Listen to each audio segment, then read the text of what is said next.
विधि के विभिन्न स्कूल या स्कूल्स ऑफ हिंदू लॉ। यदि आप जुडिशरी के एग्ज़ाम की बात करें, यूनिवर्सिटी के एग्ज़ाम की बात करें, तो उसमें हिंदू लॉ सभी में एक सिलेबस है का पार्ट है। और उसमें आपको मुख्य रूप से 4 एक्ट पढ़ने होते हैं, लेकिन एक्ट के बाहर की भी कुछ चीज़ें यानी कि उस सिलेबस का पार्ट है। और इसमें हिंदू विधि के स्कूल या हिंदू विधि की शाखाएँ या फिर हिंदू विधि के स्रोत, ये कुछ जनरल से टॉपिक हैं जो एक्ट से बाहर से पूछे जाते हैं। बाकी जनरली सभी चीज़ें उन 4 एक्ट्स में से पूछी जाती हैं, यानी marriage act, succession act, adoption और गार्जियनशिप। तो अब यहाँ हम लोग अगर बात करें तो स्कूल्स ऑफ हिंदू लॉ, तो अब सबसे पहला क्वेश्चन एराइज होता है कि व्हाट इज़ स्कूल। तो अब सामान्य रूप से अगर हम लोग अपनी भाषा में बात करें और डिक्शनरी की मीनिंग देखने की कोशिश करें, तो स्कूल का मतलब कोई इंस्टीट्यूट, कोई इंस्टीट्यूशन जो शिक्षा प्रदान करता है या एजुकेशन देता है, उसी को हम लोग स्कूल के नाम से जानते हैं। लेकिन यदि जूरिस्प्रूडेंशियल एस्पेक्ट की बात करें, विधि शास्त्र के अनुसार बात करें, तो किसी एक दृष्टिकोण से सोचने वाले लोगों के समूह को हम संप्रदाय या शाखा के नाम से या स्कूल के नाम से जानते हैं।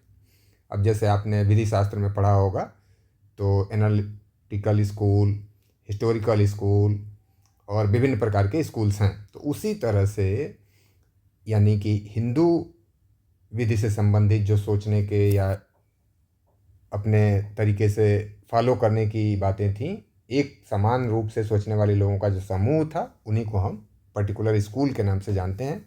तो अब यदि बात की जाए कि आज की डेट में अगर हम बात करें एक्ट के हिसाब से, जो हमारे पास हिंदू एक्ट हैं, 4 एक्ट मेजर एक्ट हैं, तो उनमें तो कहीं इस तरह के स्कूल या शाखा की बात नहीं की जा रही है। तो चूँकि अब यूनिफॉर्म लॉ है हिंदू लॉ के लिए, कोडिफाइड लॉ है, सभी पे एप्लीकेबल होता है, इसलिए शाखाओं की कोई बात वहाँ पे नहीं है। लेकिन जब ये विधियाँ नहीं थीं, तब स्कूल्स की महत्ता थी, उनका अपना महत्व था, क्योंकि तब लोग, सभी लोग या पूरे भारत के लोग एक ही विचारधारा से संबंधित नहीं थे, बल्कि अलग अलग विचारधाराओं से लोग गवर्न होते थे, अलग अलग विचारधाराओं को फॉलो करते थे, अलग अलग रीत रिवाजों के अनुसार लोग गवर्न होते थे। तो इसलिए उस समय उसका महत्व था। और अगर हिंदू विधि की बात की जाए, तो ये एक पर्सनल लॉ है, व्यक्तिगत विधि है, जो विवाह, उत्तराधिकार, दत्तक ग्रहण, भरण पोषण, संयुक्त परिवार आदि विषय से रिलेटेड बातें करती है। और प्राचीन काल में विधि संहिता बद्ध नहीं थी, बल्कि श्रुति, स्मृति, आचार और टीकाओं या भाष्य इस पे आधारित थी।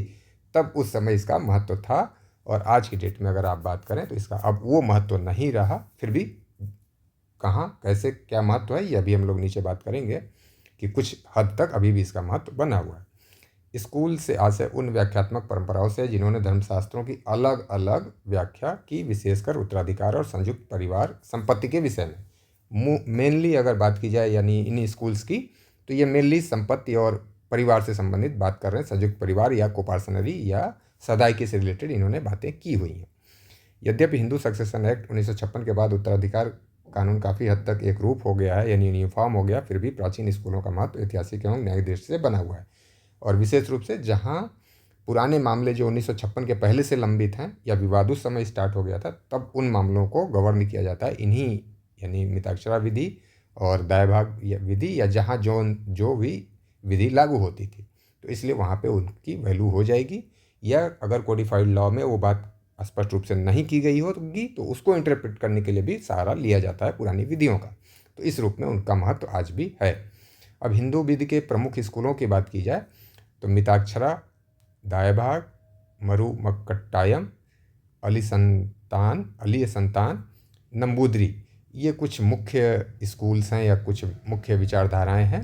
लेकिन इनमें भी अगर हम बात करें, तो ये पूरे भारत पे लागू है, कुछ 2 क्षेत्रों को छोड़ करके। और ये दायभाग केवल बंगाल और असम पे लागू है, और इन्हीं असम और बंगाल पे मिताक्षरा लागू नहीं होता। और ये जो तीनों विधियां हैं, ये तीनों दक्षिण भारत में लागू होती हैं। और हालांकि ये कुछ कुछ विशेष क्षेत्रों पे केवल लागू होती हैं, बाकी जहाँ ये दक्षिण भारत में भी जहाँ लागू नहीं है, वहाँ ये सभी जगह मिताक्षरा लागू होता है। अब मिताक्षरा की यदि बात की जाए, अगर परीक्षा के महत्व के दृष्टिकोण से बात की जाए, तो हमें मिताक्षरा स्कूल और दायभाग स्कूल को अच्छी तरह से समझना है, क्योंकि इन्हीं दोनों को पूछा जाता है और इन्हीं दोनों में अंतर पूछा जाता है कि दोनों में अंतर क्या है।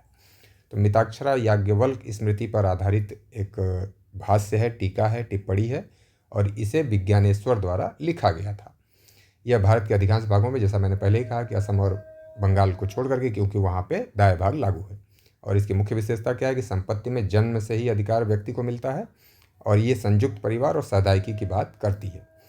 अब इसके 4 स्कूल हैं या सब स्कूल हैं, वो कौन कौन से हैं? तो बनारस, मिथिला, महाराष्ट्र, बॉम्बे या द्रविड़ मद्रास।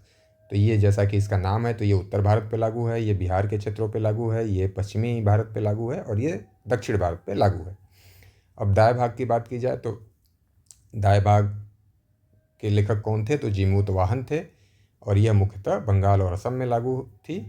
और इसकी प्रमुख विशेषता क्या है? संपत्ति में अधिकार जन्म से नहीं प्राप्त होता है, बल्कि पिता या जो संपत्ति का स्वामी होता है उसकी मृत्यु के बाद संपत्ति प्राप्त होती है। इसमें सहदायिकी की अवधारणा मिताक्षरा की तरह स्पष्टता के साथ नहीं है, बल्कि इसका रूप दूसरा है, यह सरल रूप है इसका। और दाया भाग को कहीं आधुनिक माना जाता है अपेक्षाकृत मिताक्षरा से। अब यदि दोनों में तुलना की जाए, दोनों में अंतर की बात की जाए, तो अधिकार के आधार पर यदि अंतर किया जाए तो जन्म से संपत्ति में अधिकार प्राप्त होता है मिताक्षरा में, और दाया भाग में पिता की मृत्यु के बाद अधिकार प्राप्त होता है। सहदायिकी की बात की जाए तो जन्म से ही कोई व्यक्ति उस ग्रुप का सदस्य मान लिया जाता है और इस ग्रुप को हम कोपार्सनरी के नाम से जानते हैं। और एक वर्ड अभी हम लोग जान लें कि कोपार्सनरी का मतलब क्या है, क्योंकि बार बार ये शब्द आ रहा है।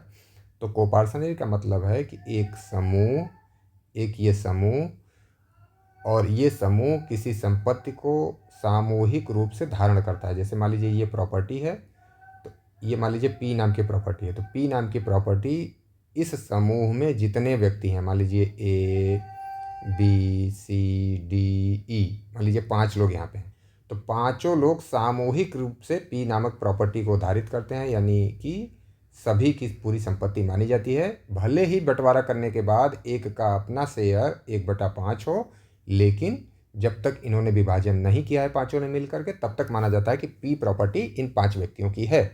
तो इसी तरह से जहाँ सामूहिक रूप से संपत्ति धारित की जाती है, तो इस पूरे समूह को सहदायिकी के नाम से जाना जाता है। और अलग अलग व्यक्तियों की बात की जाए तो उनके सदस्यों को सहदायिक कहा जाता है, यानी सहदायिकी पूरे ग्रुप को और सहदायिक उसके एक सदस्य को जाना जाता है। और यहाँ इस समूह में जिस किसी पुरुष सदस्य का जन्म होता है, जन्म लेते ही वो इस संपत्ति का हिस्सेदार, शेयर होल्डर बन जाता है। यही इसका कंसेप्ट है सहदायिकी का। बाकी जब हम लोग उत्तराधिकार अधिनियम पढ़ेंगे तो वहाँ डिटेल में पढ़ेंगे। तो जन्म से हिस्सेदार बन जाता है कोई व्यक्ति, और यहाँ पे मृत्यु के बाद हिस्सेदारी स्टार्ट होती है। उत्तराधिकार की बात की जाए तो जीवित सहदायिकी में उत्तरजीविता द्वारा, यानी सर्वाइवरशिप का मतलब ये होता है कि अब ये हम 5 व्यक्ति थे यहाँ पे, तो 5 में से अगर एक व्यक्ति की मृत्यु हो गई तो सभी का शेयर अपने आप बढ़ जाएगा, यानी 1/4 हो जाएगा, और जो अंतिम बचा हुआ व्यक्ति होगा वही संपत्ति को प्राप्त करेगा। जो व्यक्ति मरते चले जाएंगे उनका हिस्सा समाप्त होता चला जाएगा। यह है सर्वाइवरशिप, उत्तरजीविता इसको कहते हैं। और यहाँ पे उत्तराधिकार का मतलब है कि किसी की मृत्यु या जीवित होने से यहाँ पे शेयर में घटने या बढ़ने के चांसेस नहीं हैं, क्योंकि ये तो मृत्यु के बाद उत्पन्न हो रहा है, एक बात ये। और दूसरा, अगर किसी सदस्य की मृत्यु होती है तो उसका शेयर जो है, मान लीजिए 1/2 उसका शेयर था, तो वो उसके वाइफ या बच्चों को चला जाएगा, न कि दूसरे भाई या उत्तरजीविता के आधार पे जाएगा। अब बाकी डिटेल हम लोग बात करेंगे जब उत्तराधिकार अधिनियम पढ़ेंगे, तो वहाँ पे बस आपको यहाँ पे कंसेप्ट समझ लेना था कि उत्तराधिकार किस रूप में जाता है दोनों संप्रदायों में या दोनों स्कूलों में। तो यहाँ सर्वाइवरशिप का नियम लागू था और यहाँ पे सक्सेशन का नियम लागू था। संपत्ति का विभाजन से पहले निश्चित हिस्सा नहीं, क्योंकि वही घटने और बढ़ने की बात, जैसा मैंने कहा। और यहाँ मृत्यु के बाद बंटवारा होना है या संपत्ति मिलनी है, इसलिए ये निश्चित हिस्सा यहाँ पे मिलेगा। पिता का अधिकार, सीमित अधिकार, क्योंकि यहाँ पे पिता और पुत्र सभी बराबर शेयर होल्डर होते हैं, इसलिए पिता भी उस संपत्ति को बेचने, खरीदने या किसी तरह से एलिनेट करने या ट्रांसफ़र करने के लिए पूर्ण अधिकार नहीं रखता है। और यहाँ पिता की मृत्यु तक किसी का कोई शेयर नहीं होता है, इसलिए पिता पूर्ण स्वामित्व रखता है और पूरी तरह से वो उसका स्वामी होता है, वो यानी ट्रांसफ़र कर सकता है या किसी दूसरे रूप में उसका व्ययन कर सकता है। महिलाओं के अधिकार के संबंध में बात की जाए तो मिताक्षरा को ऑर्थोडॉक्स माना जाता था, यानी पुरातन माना जाता था, पुरानी सोच का माना जाता था। यहाँ सहदायिकी में महिलाएं हिस्सेदार नहीं थीं, शेयर होल्डर नहीं थीं, या उनको संपत्ति प्राप्त नहीं होती थी। और यहाँ पे उनको कुछ स्थितियों में बंटवारे का, पार्टीशन का भी राइट था और शेयर भी उन्हें प्राप्त होता था, और इसीलिए दाया भाग को अपेक्षाकृत आधुनिक माना जाता था। अब यदि महत्वपूर्ण निर्णयों की बात की जाए तो विनीता शर्मा वर्सेज राकेश शर्मा के मामले में न्यायालय ने पुत्री को भी जन्म से सहदायिक माना और कहा कि 2005 में जो संशोधन नहीं हुआ है इस संदर्भ में, यानी पुत्री को सहदायिक मानने के लिए, वो वैध है और पिता की 2005 के पहले भी मृत्यु हो चुकी हो तो भी पुत्री साधायिक मानी जाएगी और उसे पूरा हिस्सा मिलेगा। यह निर्णय मिताक्षरा परिवारों पर लागू होता है, यानी कि जो सेक्शन 6 था हिंदू सक्सेशन एक्ट का, ये मिताक्षरा विधि की ही केवल बात करता था, इसलिए जब इसमें संशोधन हुआ है तो भी मिताक्षरा के लोग ही इससे प्रभावित होंगे।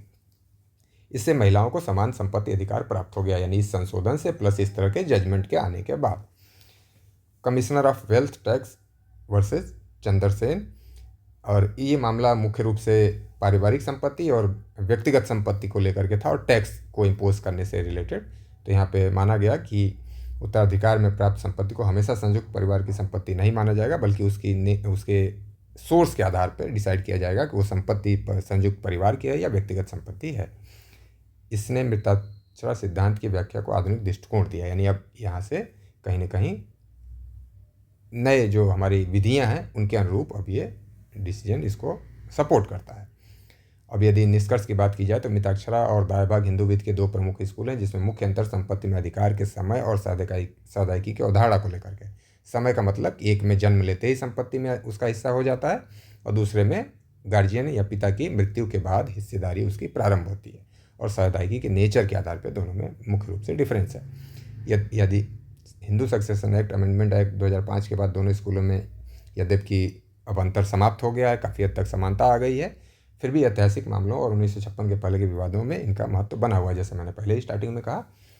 और यदि आपको एग्ज़ाम में इस तरह के क्वेश्चन आते हैं, पूछे जाते हैं कि हिंदू विधि के स्कूल या मिताक्षरा और दायभाग स्कूल में क्या अंतर है, तो डिट्टो आपको यही सेम लिखना है, लेकिन अगर प्रश्न छोटा होगा तो आपको उसमें केवल हेडिंग्स लिखनी होंगी। थोड़ा बड़ा प्रश्न होगा तो इसी तरह से विस्तार से आप लिखेंगे, और यही आपके उत्तर लेखन की कला है। बाकी आपको अलग से कुछ भी नहीं करना है, इसी तरह से फैक्ट लिखने हैं, फिर केस लॉ लिखना है, और इसी क्रम में आपको एज इट इज़ लिख देना है। अगर 20 नंबर का क्वेश्चन है तो पूरा इसी तरह से लिखना है आपको, और अगर वो 10 नंबर में है या 5 नंबर में है तो चीज़ों को आपको घटा लेना है, केवल हेडिंग्स को लिख देना है।